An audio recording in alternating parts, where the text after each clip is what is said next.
Përshëndetje, mirë se erdhët, mirë se po dëgjohemi, po takohemi, vëllezër dhe motra.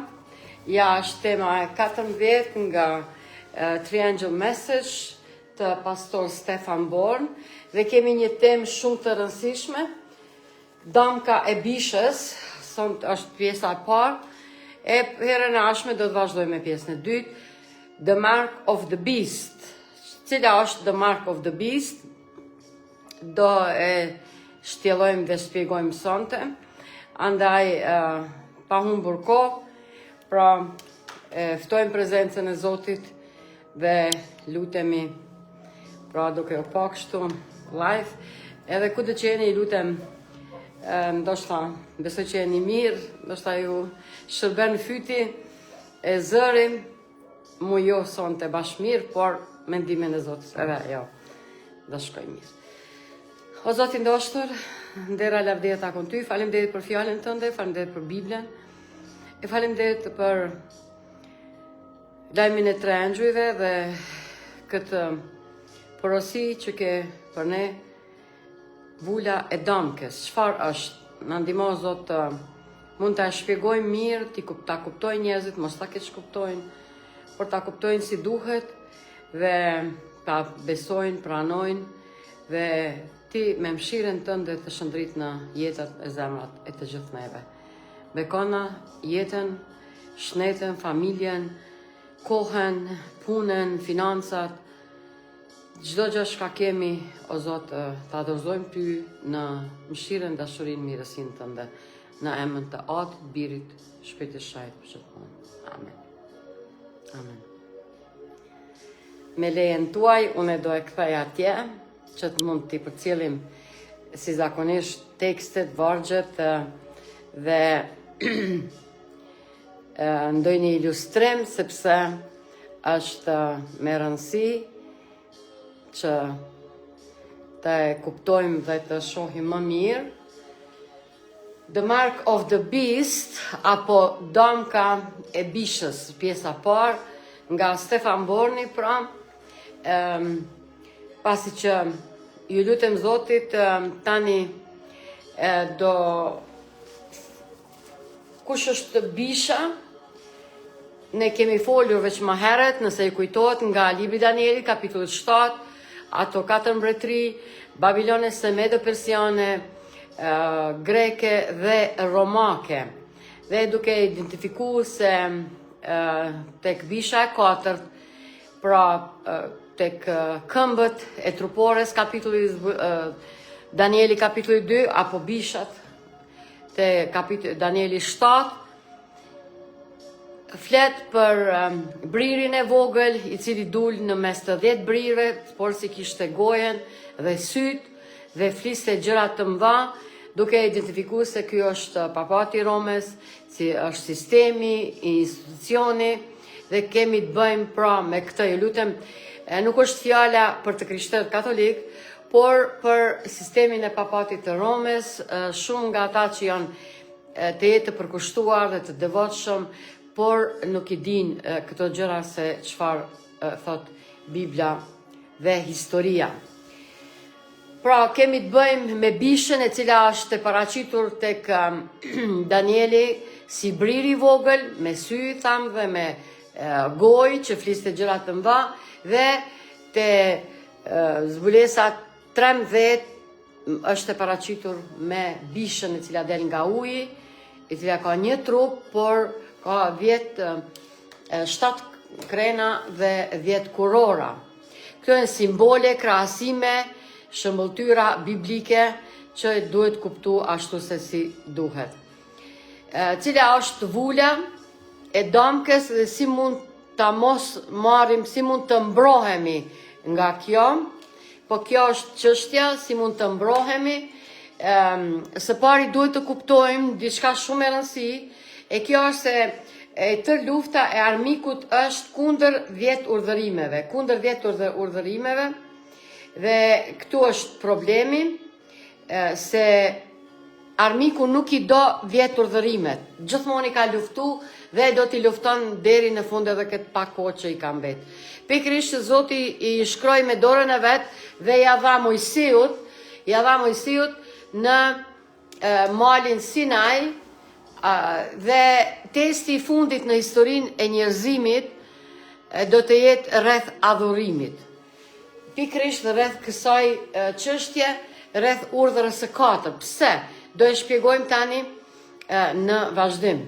Zbulesa 12:17 thot, dhe dragoi u zemrua, u tërbua me gruan dhe shkoi të bënte luftë me pjesën tjetër të pasardhësve të saj, që mbajnë urdhërimet e Perëndisë dhe kanë dëshminë e Jezu Krishtit. Pra, zbulesa 12 flet për gruan e cila është me fustan të bardhë, e ka kurore me 12 yje, hëna në këmbët e saj, të cilën dragoi, vërtet Satanai, shejtani, djalli I dreqi, e përzekutonte. Dhe ju e dini që kjo paraqet kishën e Zotit, të cilën e përndjekje perandoria romake në kohën kur Jezusi u lind, dhe edhe më vonë, pra, çka e dim nga historia. Pika numër 2 është se populli I Perëndisë në fund do të ketë një vule në ballin e tyre, është ligji që është shkruar në mendjen dhe në zemrat e besimtarëve të Zotit. Pra, lufta më e madhe e mundshme është rreth 10 urdhërimeve. Pse? Zoti thot mos gënje, Satanai thot jo, s'ka lidhje gënje. Thot mos dëshmo rrejshëm, apo mos gënje, mos vjedh, jo, s'ka ka lidhje, është në mod me vjedh. Mos bëjo moral, po nuk je ashtu qyqane, qyqajt, munesh që të knaqesh, pëse do me thonë, çdo gjë kundër 10 urdhërimeve. Kjo është çështja, ju I dini urdhërimet, nëse nuk I dini, ju lutem lexoni, mos ja lejoni vetit, mos I dini të 10-tat, jo ashtu sipas traditave, apo disa teori tjera, ligji I Zotit të shkëputur, ne jemi në mëshirë, është shkëputur ligji ceremonial, po jo ligji moral. Këtu kanë problem shumë pastor që e thuan këtë gjë, e kanë marrë si kështu nga paraardhësit e tyre dhe kështu vazhdojnë, çka merresh nuk është ashtu. Zbulesa 7, kapitulli 3, thot urdhëri I Zotit mos dëmtoni tokën, detin ose pemë derisa t'i vulosi shëptorët e Perëndisë tonë në ballin e tyre. Pra, derisa testi I fundit të mos zhvillohet. Cili është ai? Do shohim tani. Hebrejve 8:11, sepse kjo është beslidhja që do të bëj me shtëpinë e Izraelit pas atyre ditëve, thot Zoti. Çfarë do të bëj? Do t'i shtije ligjet e mia në mendjet e tyre dhe do t'i shkruaj në zemrat e tyre, që une të jem Perëndia e tyre dhe ata të jenë populli im. Pra, që njerëzit pothuajse para ca ditësh kemi aksionin të shpërndarjes së librave të urdhërimeve falas, disa pyeten për çfarë është fjala, ja shpjegova pak, një grua tha, ne të gjitha këto I bëjmë. Dhe thash më vjen mirë, lavdi Zotit dhe Zoti është ashtu, po dyshoj që është ashtu. Isaia 8:16 thot, mblidhe dëshmin, vulose ligjin midis dishepujve të mi. Pika numër 3, së treti, çfarë është? Është ligji që është vendosur tek dishepujt e Perëndisë. Besimtarët e Zotit do të karakterizohen me mbajtjen e komplet 10 urdhrave, jo 9, as 8, as 7, po komplet 10. Pika numër 4 është, ata, kush do të e merr vulen, kush e ka vulen? Ata që kanë vulen e Perëndisë, largohen nga paullësia, është ligji që përcakton të miren dhe të keqen, Predikuesi 12, 13, 14, ky ligj lidhet me të miren dhe të keqen. Mateu 7:23 përdor fjalën anamias, ndërsa Luka 13:27, fjala greke, përdor fjalën adikia për të njëjtën thënie. Kurse 2 Timoteu 3:2-19 thot, megjithatë, themeli I fortë I Perëndisë qëndron duke pasur këtë vule. Zoti njeh ata që janë të tijet dhe kushdo që përmend emrin e Krishtit le të largohet nga paullësia, apo fjala paullësi është fjala greke që do të thotë adikia, pa ligjshmëria. Mateu 7:23 që e cekem, dhe atëhere unë du të shpall atyre nuk ju kam njohur kur, largoni nga une ju që praktikoni paullësin, pra fjala paligjshmëri, fjala greke anomias, paligjshmëri apo anomias. Dhe vazhdimi i vargut nga libri New King James Version, King James Version, por ata do të thotë, une do ju them, nuk ju kam njohur, nga jeni, largohuni nga unë të gjithë ju që bëni paullësi, sepse nëse lexoni vargjet më herët, do të thojnë njerëzit, Zotit, o Zot, unë kam qenë njeri besimtar, unë ju kam përkushtu besimit, i kam bërë të gjitha, ndoshta kam agjëru, ndoshta kam shku në kish, apo në xhami, apo kam qenë i devotshëm, kam bërë kështu lista e gjatë, por çfarë do të thotë Zoti? Shkoni, largohuni nga une të gjithë ju që bëni paullësi, ju që nuk ju keni majt 10 urdhërimeve, largohuni nga une. Pika numër 5, një krahasim midis zbulesës 14:9-11 dhe 14:12 zbulon se ekziston një kontrast midis atyre që adhurojnë bishën dhe atyre që zbatojnë urdhërimet e Zotit. Pra, dy grupe në fund do të ndahen e tërbota në ata grupe, ata që adhurojnë bishën, do marrin vulën e damkës, dhe ata që adhurojnë Perëndin, do të marrin vulën e Perëndis. Pika A, ligji për trirë 6:4, përmbledh tabelën e parë të ligjit, 4 urdhërimet e para, dhe më pas vargu 5 dhe 8, i urdhërojnë Izraelit t'i shkruaj ato në ballë dhe në dorë. Pra, në ballë dhe në dorë.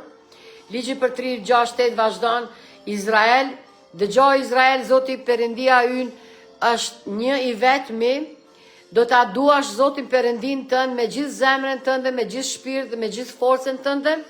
Përmbledhje tabelës parë, e kurse tabela dytë dhe këto fjalë që po t'i urdhëroj sot do të janë në zemrën tënde. Do ta mësosh me zell bijve të tu dhe do të flasësh për to kur të ulesh në shtëpinë tënde, kur të ecësh rrugës, kur të shrihesh, kur të çosh, kur të lidhesh, do t'i lidhesh si një shenjë në dorën tënde dhe do të janë si shrita midis syve të tu.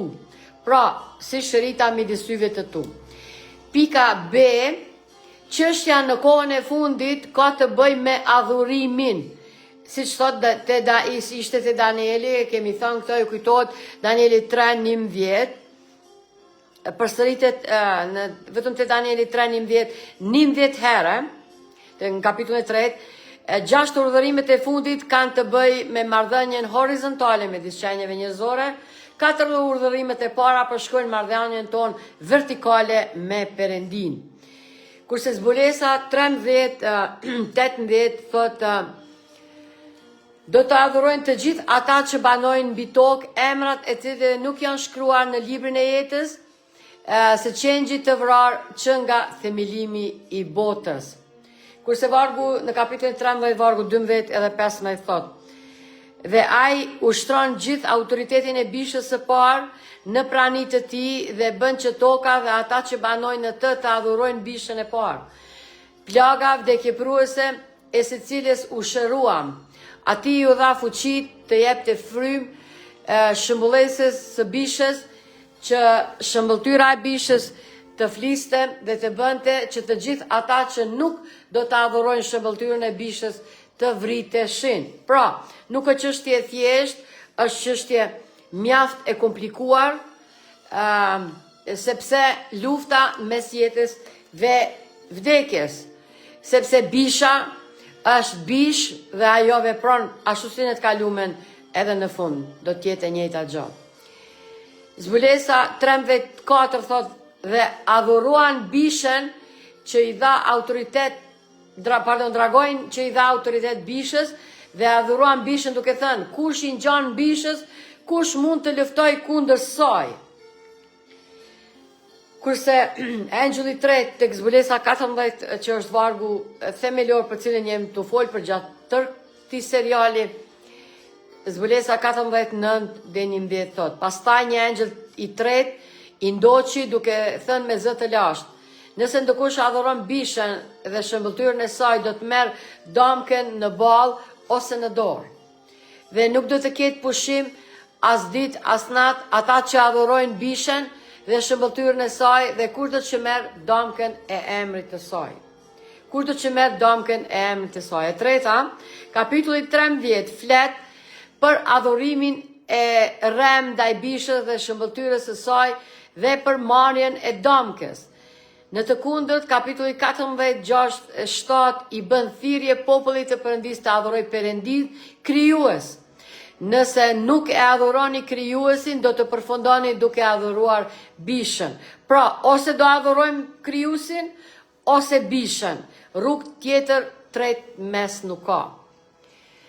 Vargu i 6, te zbulesa 14 thot, pastaj pash një engjëll tjetër që fluturonte në mes të qiellit dhe kishte ungjillin e përjetshme t'u predikoj banorëve të dheut dhe çdo kombi e fisi, gjuhë dhe populli. Dhe thoshte me zë të lartë, druani Perëndin dhe jepjani lavdin, sepse ora e gjyqit ti erdhi. Adhuroni atë që bëri qiellin, dheun, detin dhe burimet e ujrave. Bisha adhurohet, zbulesa 13:4, shëmbëltyra adhurohet e dyta, shëmbëltyra zbulesa 13:14, emri blasfemohet, kemi folë për shkash për blasfemia herën e kaluar, sulm ndaj krijuesit, që është zbulesa 14:7 me zbulesën 14:9. Rrethi më i vogël është një sulm ndaj urdhërimit të katërt. Pse? E para, dëshmia e shkrimit shejt e Biblës, ne adhurojmë Perëndin. Pse adhurojmë? Sepse ai është krijuesi jon dhe shenja përkujtimore e krijuesit është sabati apo dita e shtunë. Nehemia 9:6 thotë, vetëm ti je Zoti, ti ke bërë qiellin. Ja, këtu është edhe një foto, nëse po e sheni prapavije pastor Stefan Bornit, në të besoj që po e njihni. Tokën dhe gjithçka mbi të, detit dhe gjithçka është në to, dhe ti ruan të gjitha ushtria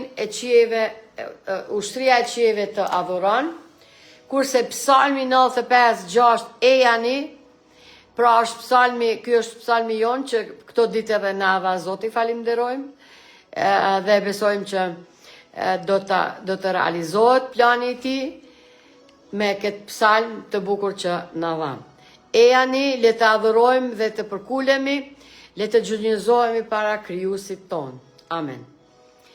Zbulesa 14:6-7 na bën thirrje të adhurojmë krijuesin dhe aludon fuqishëm në urdhërimin e së shtunës, sikur që thot Ekzodi 20:8 deri 11. Sepse ashtu si qiejt e ri dhe toka e re, që une do t'i bëj, do të janë të qëndrueshëm, para me, thot Zoti, kështu do të janë pasardhësit tuaj dhe emri juaj. Pra, Jezusi do të na, Isaia 66, 22, 23, do të na e fustanat e bardha, të gjithë fitimtarëve dhe kurorat e arit. Dhe, pse po e flasim këtë varg? Dhe do të ndodhë që nga një e hën e re në tjetrën, dhe nga një e shtune në tjetrën. Pra, dita shtune do të adhurohet madje edhe në qiell, që shumë njerëz edhe nuk mund as ta imagjinojnë fare. Çdo trup do të vije të bjerë në gjunjë para meje, thot Zoti.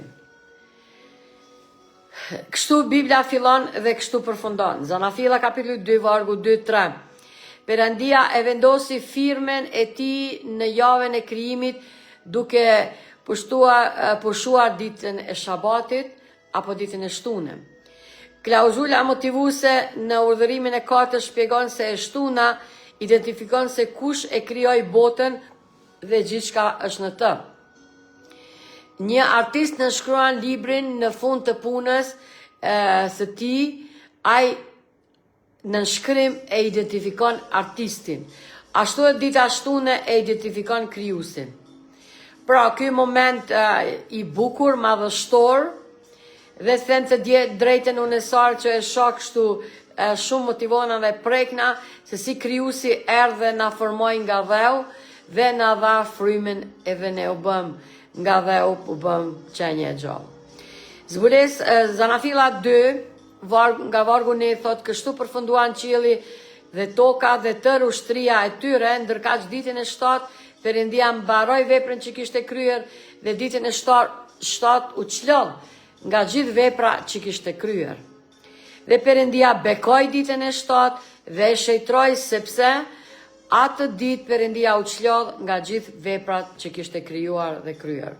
Natyrisht që Zoti nuk lodhet, por ai u ndal pak që të përkushton kohë krijesave të veta, Adamit dhe Evës, dhe duke ju dhënë shembull që të pushojnë atë ditë. Pra, krijesat e posa krijuara, Adami, që do me thonë dhe gruaja e tij bashkëshorte apo Eva. Është me rëndësi të cekim se 2 institucione u krijuan në kopshtin e Edenit, e kjo është martesa dhe e shtuna. Martesa vërtet dhe e shtuna janë 2 institucione të cilat armiku më së shumti edhe i ka sulmu dhe i sulmon gjithmonë. Më së shumti ka probleme në lidhur me këto 2 institucione. Mjerisht jemi dëshmitar. A e bekoj dhe shejtroj Perëndia të shtunën për veten? Jo, sepse Perëndia është burim çdo bekimi dhe ai është personifikimi i gjithë shejtrisë. Ai nuk ka nevojë për pushim as për shejtrim se veç është i shejt. Ja kushtoi njeriut. Në Bibël fjalët shejt dhe vul përdoren në mënyrë të ndërsjellët. Pra, kemi në një anë vulën e Zotit, që është dita e 7, anën tjetër damkën e bishës, që është dita e parë e javës apo dita e diele. Ja, shumë e qartë dhe e bukur, ky ilustrim jashtëzakonisht flet shumë për veten e vet, edhe dash Zoti do kuptohet. Vula e Zotit çfarë është dhe si mund ta e kemi? Dhe tërë Ungjilli është vërtet shtjellimi i 10 urdhërimeve.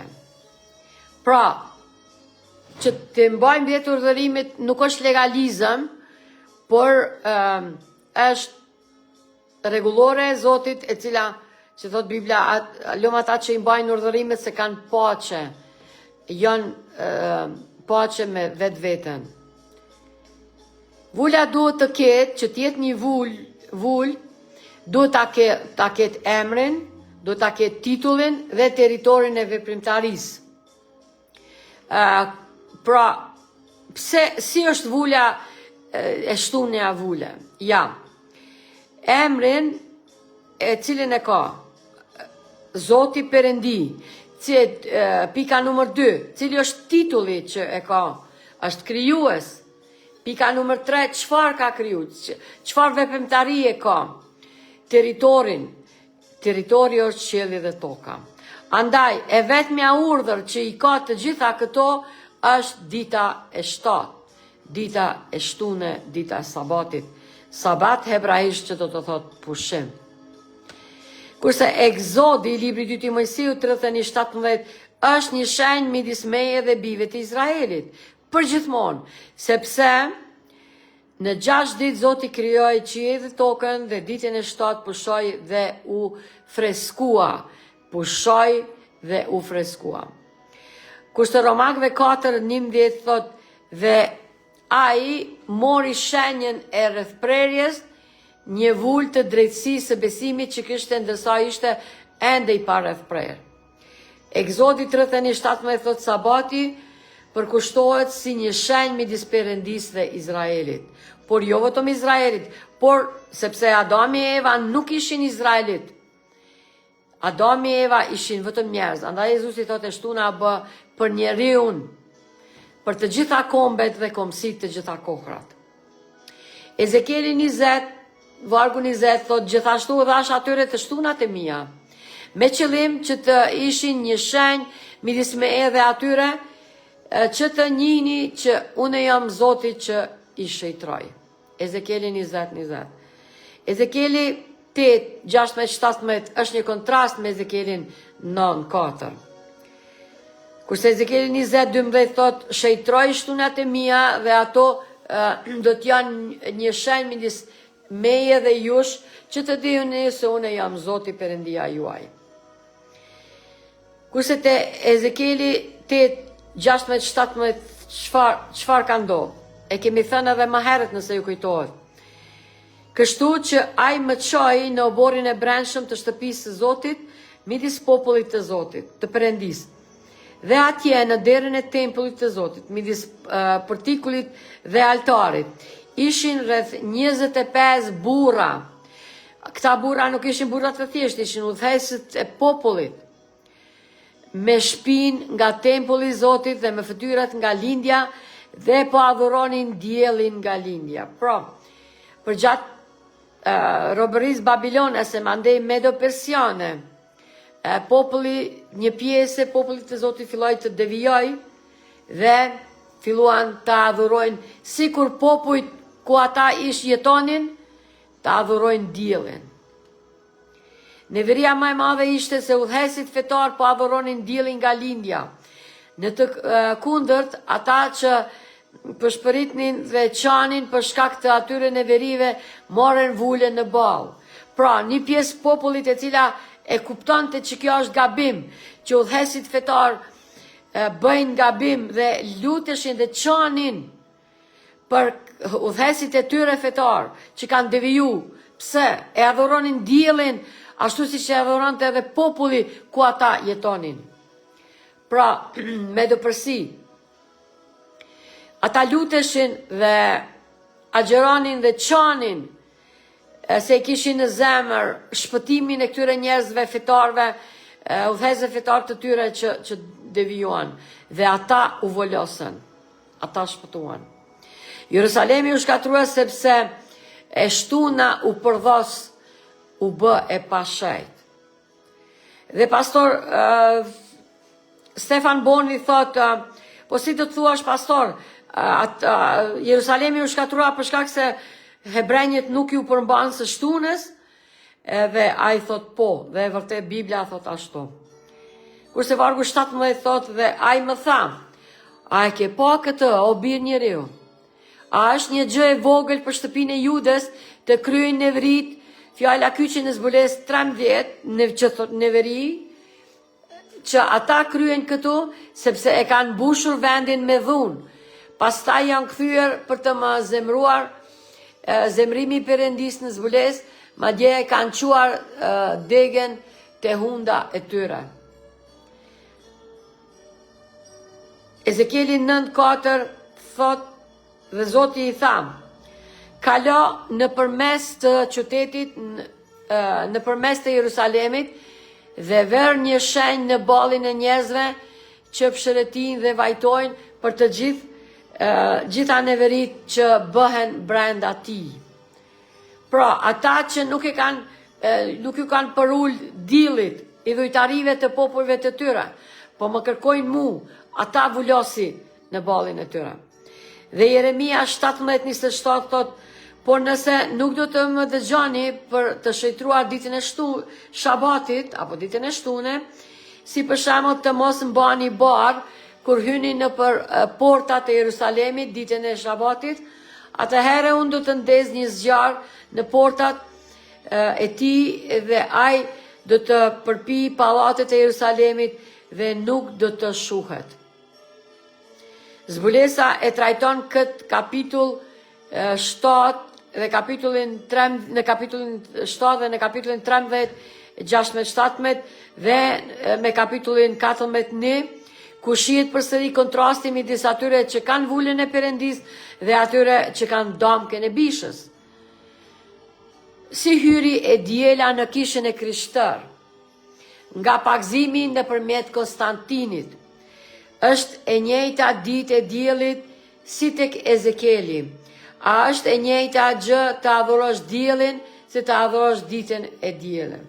Duke ditë miku që do të jetë vështirë që njerëzit në kohët e më vonshme të adhurojnë diellin, ai e bëri një mashtrim që njerëzit të adhurojnë ditën e diellit, që faktikisht i bie e njëjta gjë. Kurse motra Ellen G. White në librin Patriarkët e Profetët në faqe 307 thot kështu: Urdhërimi i katërt është i vetmi nga të 10 në të cilët gjendet si emri po ashtu edhe titulli i ligjdhënësit. Është i vetmi që tregon se me autoritetin e kujt, me autoritetin e krijuesit jepet ligji. Kështu ai përmban vulën e Perëndis të ngjitur në ligjin e tij si provë e autoritetit dhe fuqisë së tij detyruese. Pra, urdhra katërt e ka e vetmja që e ka vulën. Pika nëmër 2. Janë dëshmit arkeologjike. Vula e prezidentale e Shteteve të Bashkuara përmban 3 elemente: emri, posti, territori. E treta, dëshmia arkeologjisë. Karakteristikat e vulave të lindjes së mesme në Ugarit. Ato ishin beslidhje midis një sovrani dhe një vasali. Ato ishin shkruar në pllaka balte. Pllakat ishin shkruar në të dy anët. Vula ishte në mes të pllakës. Vula përmbante emrin, titullin dhe territorin e mbretit sovran. Zoti dha 10 urdhërimet në mënyrë që dokumentet të tilla të shkruhen në atë kohë. Te ligji për trirë, kapitulli 4, vargu 13 thot: kështu që ai ju shpalli beslidhjen e tij, të cilën ju urdhëroi të zbatoni 10 urdhërimet dhe i shkroi ato në 2 pllaka gurri, Egzodi 32:15-16, atëherë Mojsiu u kthye dhe zbriti nga mali. Dhe 2 pllakat e dëshmisë ishin në dorën e tij. Pllakat ishin shkruar nga të 2 anët, nga një anë dhe nga ana tjetër. Pllakat ishin vepër e Perëndis dhe shkrimi ishte shkrimi i Perëndis i gdhendur në 2 pllaka.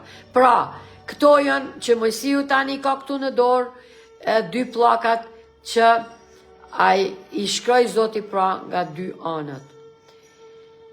Dhe çfarë shkroi? Urdhëra 4, çfarë thot? Mbaj në mend ditën e 7 për ta shkruar. Do të punosh 6 ditë dhe në ato do të bësh gjithë punën tënde, por dita e 7 është e shtuna. E shajt për Zotin Perëndin tënd, nuk do të bësh asnjë punë, as ti, as byri yt, as bia jote, as shëptori yt, as shëptorja jote, as kafshët, as i huaj e brenda portave të tua. Pse? Sepse në 6 ditë Zoti krijoi qiellin dhe tokën, detin dhe gjithçka që është në to, dhe ditën e shtunë ai pushoi, prandaj Zoti e ka bekuar ditën e Shabatit dhe e ka shëjtruar atë. Egzodi 20:8 deri 11. Profecia, dëshmia e profecisë dhe historisë. Briri i vogël mendoi se mund të ndryshonte ligjin. Ne tashmë e kemi identifikuar bririn e vogël ose bishën si papati katolik romak. Pyetja është, a pretendon papati se ka ndryshuar ligjin e shajtë të Perëndis? Ashtu siç thot Danieli 7:25. Keni, do të thonë, vëreni si Danieli, libri Danieli të shkru 6 shekuj para erës sonë. Ai do të shqiptoj fjalë kundër shumë të lartit, me qëllim që të çfaros dhe do të mendoj të ndryshoj kohrat dhe ligjin. Danieli 7:25, dhe shejtore do të bien në duart e tij për një kohë, disa kohë dhe gjysmën e një kohe. Këto janë ato 1260 vjet apo 42 muaj, që është një kohë gjysmë që ishte dominimi i papatit.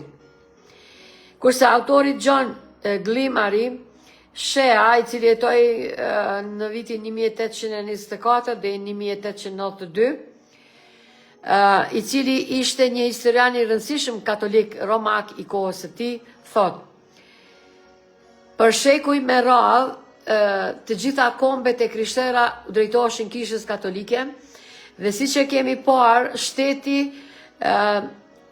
shtetet e ndryshuan zbatuan me ligj ordinancat e saj në lidhje me adhurimin dhe ndërprerjen e punës të dielen.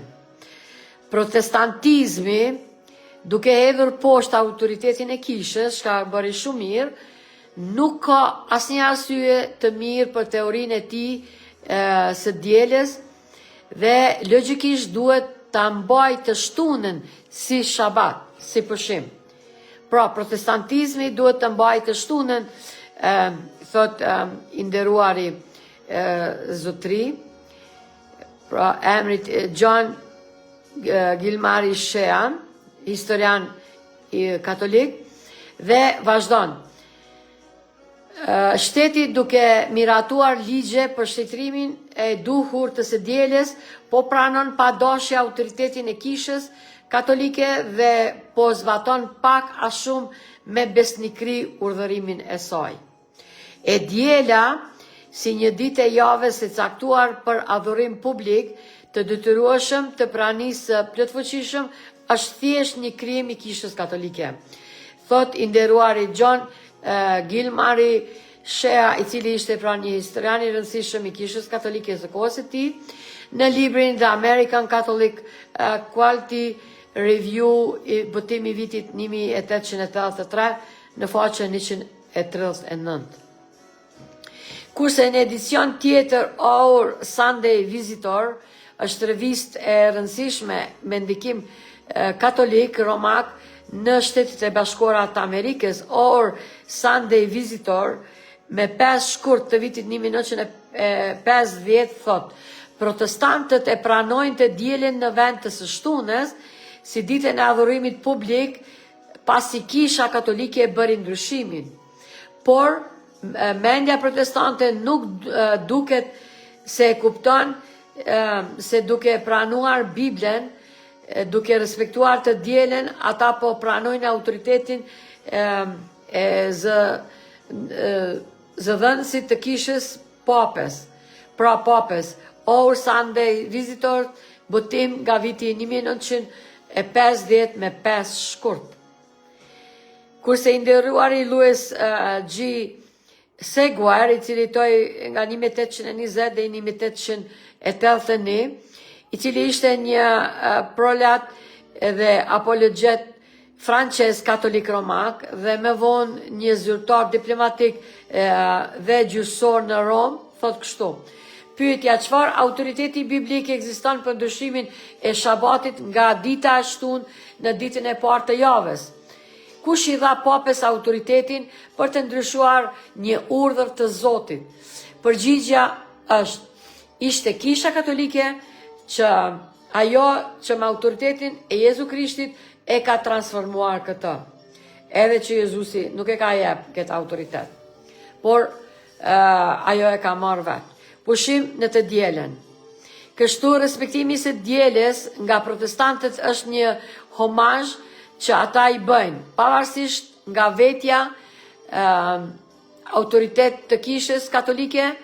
Monsignor Louis Seguar, bisede thjesht rreth protestantizmit të sotshëm, e botuar në vitin 1868, faqe 213. Kurse enciklopedia katolike, në pyetjen cili është urdhërimi i tretë, sepse urdhërimi i katërt në Biblat protestante, sepse kisha katolike romake e hoqi urdhërimin e dytë, ato se që thot zbulesa Exodi 20, 6, 4 dhe 6. Përgjigja e katekizmit katolik thot: urdhërimi i tretë është mbaje në mend të shëtrosh ditën e shtunë. Pyetja, cila është dita e shtunë? Përgjigja është dita e shtunë është sabati.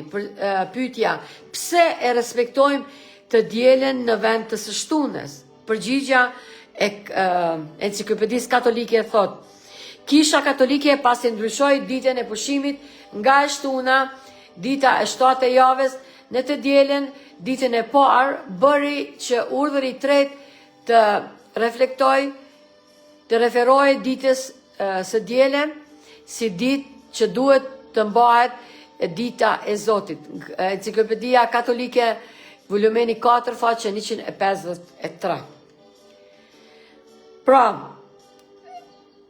urdhëra e 4 është shenjë i autoritetit, ose vuljes së Zotit, ose dëmkës së bishës. Cilin do ta e pranojmë, cilin do t'i përfillim? Urdhërit së Zotit apo dëmkën e bishës? Prifti Thomas Erlich, CRR, presidenti i kolegjit Radford në Kansas City, Missouri, në një leksion në Harvard, Kansas, me 18 shkurt të vitit 1884, thot: Më vërtetoni vetëm nga Biblia se jam i detyruar të mbaj të dielën të shejt. Nuk ka një ligj të tillë në Bibel. Është një ligj vetëm i kishës së shejt katolike. Biblia thot: mbani mend ditën e Shabatit për të shëtruar të shejt. Kisha katolike thot jo. Me fuqinë time hujnore, unë e shfuqizoj ditën e Shabatit dhe ju urdhëroj të mbani të shejt ditën e parë të javës. Dhe ja, e gjithë bota e qytetëruar për ulet me bindje të nderuar ndaj urdhrit të kishës së shejt katolike. Shtypur në The Herald Kansas Weekly Call me 22 shkurt të vitit 1884 dhe në American Central, një revistë katolike romake në New York, në qershor në 1893, faqe 173. Pra, ky është kardinali James Gibbons, dhe ja se çfarë thot. Nga zyra e këtij kardinali James Gibbons të Baltimore's, thot: sigurisht që Kisha Katolike pretendon se ndryshimi ishte veprimi i saj dhe akti është një shenjë e fuqisë së saj krishtore. Nga zyra e kardinal Gibbons nëpërmjet kancelarit H.F. Thomas, me 19 nëntor të vitit 1895, teologi katolik romak Henry Cafferteta, 2 fjalë për të dielën. Zoti tha: mbaj mend të shëntrosh ditën e Shabatit. Shabati ishte e shtuna, jo e diel. Pse atëherë mbajnë të dielën të shejt në vend të së shtunës? Kisha ndryshoi respektimin e Shabatit në respektimin e së dielës. Protestantët që thojnë se mbështeten vetëm në Bibel dhe se nuk besojnë asgjë që nuk është në Bibel, duhet të janë mjaft të habitur nga respektimi i së dielës, kur Zoti tha qartë: mbajnë të shejt ditën e Shabatit. Fjala e diel nuk gjendet askund në Bibel, kështu që pa e ditur ata po i bindin autoritetit të kishës katolike. Henry, pra ky autori, Kafeteria, katekizmi i shpjeguar thjesht, Londër, Burs, Hotels, Vashbume, GLD, vitin 1938, faqe 89. Vula e dëmkës, a do t'i përulem Zotit apo bishës? Jezusi tha: e shtuna e bërë për njeriun, e jo njeriu për të shtunën. E falenderojmë Zotin për ditën e shtunë dhe ju lutem, hulumtoni veten apo bindeni traditës së gabuar apo krijuesit. Mirëmbëjtje.